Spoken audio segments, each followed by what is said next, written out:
मेरे प्रिय दर्शकों नमस्कार। प्रिय दर्शकों, ऋषि ज्योतिष में मैं आपका दिल से स्वागत करता हूं और आपको बहुत धन्यवाद देना चाहता हूं कि आप मेरे वीडियो बड़ी उत्सुकता से देख रहे हैं। आशा करता हूं आगे भी आप देखते रहेंगे। मैं आपको हर एक वीडियो में बताता हूं कि आपको मेरा वीडियो अगर अच्छा लगता है तो आप लाइक करें, इससे मेरा मनोबल ऊंचा होता है। और दो शब्द कमेंट्स में लिखें ताकि और मेरे ज्ञान की वृद्धि हो, मुझे मालूम चले कि मेरे दर्शक को मेरा वीडियो अच्छा लग रहा है। अगर आपको अच्छा नहीं लगता तो कोई दिक्कत नहीं, डिसलाइक कर दीजिए, दो शब्द लिखिए, कमी क्या है, उस कमी को सुधारा जाएगा। मैं हमेशा लगभग वास्तविक वीडियो बनाता हूं। वास्तविक कुंडलियां जो मेरे पास आती है मैं देखता हूं, या जो आप कमेंट्स बॉक्स में लिखते हो मैं उसका नंबर लगाता हूं। हर एक आदमी का मैं वीडियो बनाऊंगा जिसने मेरे कमेंट्स बॉक्स में लिखा है, इसमें कोई दो राय नहीं। 2 महीने के करीब में नंबर आ जाता है। ऋषि ज्योति नर्मदा जी के तट के नजदीक है। यहाँ पर काल सदोष पितरों की पूजा की जाती है। नवदेहा से यहाँ पर जो इच्छुक है संपर्क कर सकता है। ऋषि ज्योतिष लगन से कुंडली बनाता है, लेकिन वास्तविक प्रभाव तो सूक्ष्म कुंडलियां भी देखना अनिवार्य है और वो वीडियो में संभव नहीं होता। और मैं उसके लिए तो पत्रिका लिखता हूं, जो इच्छुक है संपर्क कर सकता है। आज एक महत्वपूर्ण विषय पर विचार करेंगे। एक 12 साल की आयु का लड़का है और अभिभावक ने ये जानने की कोशिश की कि आगे क्या बनेगा, क्या है उसकी कुंडली में। हर आदमी को इच्छा होती है, और आज की तारीख में तो इकलौता बेटा है, ना उससे कोई बड़ा हुआ है ना अभी तक कोई छोटा हुआ है, और 2013 का जन्म है। और जातक का जन्म भी कुछ ऐसे समय पर हुआ है कि लगन घंटांत हो रहा है। एक लगन, मान लिया ये वृश्चिक लगन को हम पकड़ते हैं तो उस लगन की डिग्रियां 29.7, यानी 0.03 ही आए तो 30 डिग्री हो जाएगा, तो धनु लगन आ जाएगा। अब जातक का जन्म है 2:27 पर। आप समझते हैं 2:27 पर जहां पर भी घड़ी हो, खुद की मेरी हो या आपकी हो, एक आधा मिनट का एरर जो इंस्ट्रूमेंट आ जाता है वो संभावित है। और हॉस्पिटल में, और जब टाइम बच्चा पैदा होता है ना, जब गर्भ से बाहर आता है तो उस टाइम पर तो एकदम तो घड़ी की तरफ निगाह नहीं जाता, लेकिन जब गर्भ से बच्चा बाहर आ जाता है तो नर्सें जरूर घड़ी की तरफ देखती हैं, और एक आधा मिनट आगे पीछे या घड़ी का एरर ये संभावित है, ये हमको मानना पड़ेगा।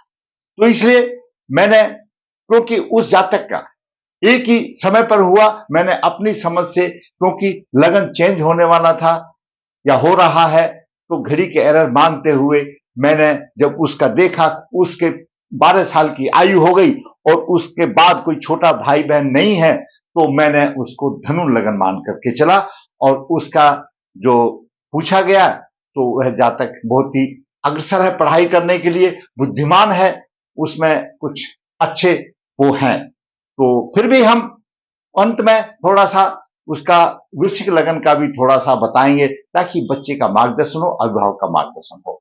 दर्शकों, जैसा मैंने यहां पहले ही बता दिया, 2:27 पर जीवन साथी का विश्वास पात्र नहीं, जीवन साथी विश्वास पात्र नहीं, आमदनी अनियमित, संतान शिक्षा में परेशानी, कुंडली शापित है, काल संयोग भी है। बालक का जन्म 27 अगस्त 2013 कृष्ण पक्ष 7 कृतिका चरण 1 मंगलवार को हुआ। समय था 2:27 दोपहर के बाद का। अब 2:27 दोपहर के बाद का है तो घड़ी का एरर मानते हुए 29.57 भी होता है, और फिर दूसरी तरफ 0011 भी होता है। अलग अलग प्रोग्रामों में है। जिसने भी प्रोग्राम बनाया, आजकल सब इंटरनेट से पकड़ते हैं, उसका भी इतना हो जाता है। आप देख सकते हैं, अब जब धनु लगन जाता है तो 00.11 हो जाता है, और वृश्चिक लगन जाता है 29.7। यहां पर 3 ही कला बाकी है, 3 कला में 30 डिग्री हो जाएगा। और जबकि 60 कला का एक अंश आता है, तो मतलब होने ही वाला है, पूरा होने ही वाला है, वो सेकंडों में आ जाता है। तो इतना भी कोई इंस्ट्रूमेंट हमारे पास ठीक नहीं है, ये हमको समझौता करना पड़ेगा। तो कोई बात नहीं, बच्चे का कल्याण होगा। हम धनु लगन को मानकर चलते हैं। धनु लगन की कुंडली में उसके विचार अच्छे होते हैं, दार्शनिक विचार होते हैं, और दूसरों पर सहज ही विश्वास भी कर लेता है, और दूसरे लोग इनकी सादगी का अनुचित लाभ भी उठाते हैं और उन्हें धोखा भी खाना पड़ता है। दुखी व्यक्ति की सहायता करने वाले होते हैं और बड़े आत्मविश्वासी होते हैं। लग्नेश सप्तम भाव में है, लग्नेश सब सप्तम भाव में होता, तेजस्वी होता है, शील स्वभाव का होता है, पत्नी अच्छी होती है, और अगर शुभ स्थिति में हो तो मिथुन राशि में है, मिथुन राशि बुध की राशि है, तो विद्वान तो होगा ही, और लगन को देख रहा है। दर्शकों, व्यवसाय में भी अगर लगन बलवान है, लगन को देख रहा है, तो लगन के हिसाब से भी व्यवसाय करोगे तो उसको हमेशा प्रतिष्ठा मिलेगी। ग्रह कुंडली में जो बलवान है, प्रतिष्ठा तो दसम भाव का चाहिए। लगन को अगर लग्नेश देख रहा है तो स्वयं जातक वो उसके अनुरूप उसका भी व्यवसाय कर सकता है, तो उसको प्रतिष्ठा मिलेगी। व्यवसाय की अलग बात है, ये चीजें। दूसरी तरफ गुरु पर राहु का प्रभाव है, क्योंकि एकादश भाव में राहु और शनि है, और राहु और शनि शापित योग बनाते हैं। पिशाच योग कहा जाता है इसको, प्रेत योग कहा जाता है। कोई भी लगन की कुंडली हो, आपको कुछ योग ऐसे मिलेंगे दर्शकों, जैसे सूर्य के साथ राहु, चंद्रमा के साथ राहु, मंगल के साथ शनि, और शनि के साथ राहु, ये सब अशुभ योग है, और गुरु के साथ के राहु। अगर कुंडली में शुभ योग भी होते हुए भी वो उनका सफाया हो जाता है, इतने प्रभावी होते हैं। एकादश भाव में बन रहा है, दसम भाव में शुक्र नीच राशि का चला गया, लग्नेश यहां पर सप्तम भाव में आ गया, चंद्रमा अष्टम भाव का स्वामी आ गया, केतु से पीड़ित है, और केतु की 9 दृष्टि सूर्य को पीड़ित है। यानी चंद्रमा से केतु ही पीड़ित है, सूर्य पीड़ित है। चंद्रमा मन का कारक है, सूर्य आत्मा का कारक है, पिता का कारक है, तो यहां पर सूर्य पीड़ित है। और शुक्र दसम भाव में नीच राशि में आ गया, चतुर्थ भाव को देख रहा है। माता भूमि मकान का अच्छा सुख तो मिलता है, लेकिन ऐसे जातक का व्यवसाय घर से दूर होता है, किसी न किसी कारण अपने जीवन साथी से अलग रहेगा। और राहु की जब दृष्टि यहां पर आ गई है, इसकी दृष्टि यहां पर राहु की सप्तम भाव पर आ गई है, तो इतना भी मान के सुन लो कि ये अशुभता का प्रतीक है। विवाह में परेशानी और दाम्पत्य कलह का और तलाक भी हो सकता है, यहां तक ऐसी बात तय। चंद्रमा अष्टमी से शिक्षा संतान में परेशानी आएगी, और अष्टम भाव में मंगल नीच राशि का है, मंगल नीच राशि का है, यानी पंचम भाव का स्वामी, द्वादश भाव का स्वामी मंगल नीच राशि का है, यह भी परेशानी वाली बात है। और शनि की दसम दृष्टि है, अष्टम भाव पर शनि की दृष्टि दसम दृष्टि है, कर्क राशि पीड़ित है, यह भी दिक्कत वाली बात आ जाती है, उसको जीवन में मृत्यु तक कष्ट मिलेंगे। अब बात देखते हैं हम, मंगल यहां पर सप्तम दृष्टि उस दृष्टि से देख रहा है, धन की तो अच्छी आमदनी का दे रहा है, लेकिन अष्टम दृष्टि यहां पर तीर्थ भाव को देख रहा है, तीर्थ भाव की हानि हो रही है। तीर्थ भाव छोटे भाई बहन का भाव है। दूसरी तरफ सूर्य भी शत्रु राशि को देख रहा है, तीर्थ भाव की, राहु भी शत्रु राशि को देख रहा है, यानी तीसरे भाव पर राहु का प्रभाव, सूर्य का सुप्रभाव और मंगल का सुप्रभाव है। तो इसलिए उसके छोटे भाई बहन में प्राप्ति में उसको दिक्कत है, उसका सुख नहीं मिल रहा है, इसलिए। और 12 साल की आयु होगी, अभी तक कोई उसको छोटा भाई बहन नहीं भी मिला है। सूर्य यहां पर है, भाग्य का फल तो देगा, लेकिन कितना देगा, क्योंकि चंद्र केतु से पीड़ित भी हो रहा है, तो वो भी रुकावट है। अभी तो बालक की आयु 12 साल होने वाली है, अगर ग्रहों का प्रभाव देखा जाए तो 12 साल की आयु के बाद होगा। अभी तो चंद्रमा की महादशा चल रही है जो 28 तक होगी, लेकिन 28 के बाद जब मंगल की दशा आएगी, 28 से लेकर के 35 तक, और मंगल पुष्य नक्षत्र में है, तो ड्रामा जीवन में शुरू हो जाएगा।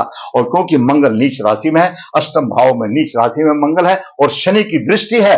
और दर्शकों, अष्टम से अष्टम तीर्थ भाव है, तीर्थ भाव पर जैसा मैंने बताया राहु का प्रभाव है, मंगल का प्रभाव, सूर्य का प्रभाव है, यह भी अष्टम से अष्टम, यानी जीवन में कष्टों का भाव है, कष्टों का भरमार होगा।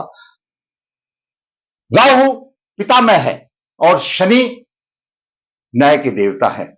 ऐसा इस कुंडली को समझो कि इनके पूर्वजों की मुक्ति नहीं हुई, अतृप्त योनि में है, और राहु ने अरदास लगाई न्याय के देवता को, भाई हम तो ऐसे परेशान हो रहे हैं, और न्याय के देवता दोनों मिलकर के शापित योग हो गया, जो कि पिशाच योग बोला जाता है, प्रेत योग बोला जाता है। बिल्कुल इसमें आंख मिस करके कह देने वाली बात है, इनके पूर्वज अतृप्त योनि में है, और इसलिए ये एकादश भाव में आ गया, एकादश भाव में आ गया।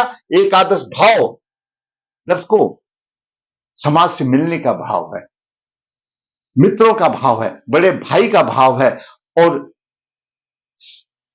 क्योंकि काम त्रिकोण है, काम त्रिकोण समाज से अच्छे संबंध का भाव है, तो यहां पर कहीं से भी अच्छे संबंध की नहीं है। तो यह दिक्कत आई है। एकादश भाव में अनियमित आमदनी होगी और समाज के लोगों से उसका संबंध अच्छा नहीं होगा, छोटे भाई बहन का सुख नहीं होगा।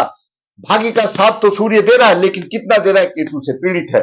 लग्नेश जब सप्तम भाव में हो जाता है तो ऐसा भी कहा जाता है कि ऐसे जातक को अपने सहचरी का सुख कम मिलता है। और फिर राहु की तो दृष्टि है, यहां पर भी परेशानी आ गई, दाम्पत्य कलह का योग बन गया। और दूसरी बात, पुरुष है, पुरुष जातक के लिए विवाह का कारक शुक्र होता है। शुक्र तो नीच राशि में चला गया।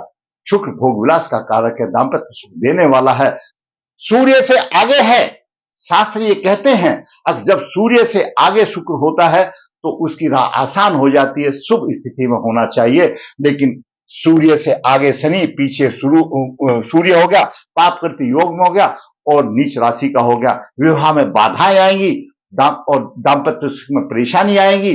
और सप्तम भाव पर लग्नेश भी पिट गया, लगन दोष भी हो गया और गुरु राहु का यहां पर राहु का प्रभाव आ गया। नवम पंचम योग तो बन रहा है, लेकिन राहु शनि का हो जाने की वजह से जो भी प्रभाव देगा, शनि देगा या राहु देगा, तो वो अपने प्रभाव को कैरी करेगा, डबल प्रभाव हो जाता है। तो दाम्पत्य सुख में यहां पर परेशानी आएगी। व्यवसाय में शुक्र नीच का है, परेशानी तो देगा, घर से दूर होगा, पत्नी से मिलना मुश्किल होगा, ऐसी स्थिति आ जाती है। अधिकारी से मेल मिलाप उसका कम होगा, क्योंकि प्रबल पितृदोष बन गया। सूर्य भी नीच राशि में आ गया और मंगल भी नीच राशि में आ गया। ये बड़ी दिक्कत वाली बात आ गई। कालसर्प योग है, स्पष्ट कालसर्प योग है। स्पष्ट काल से पद नामक काल से योग बनता है।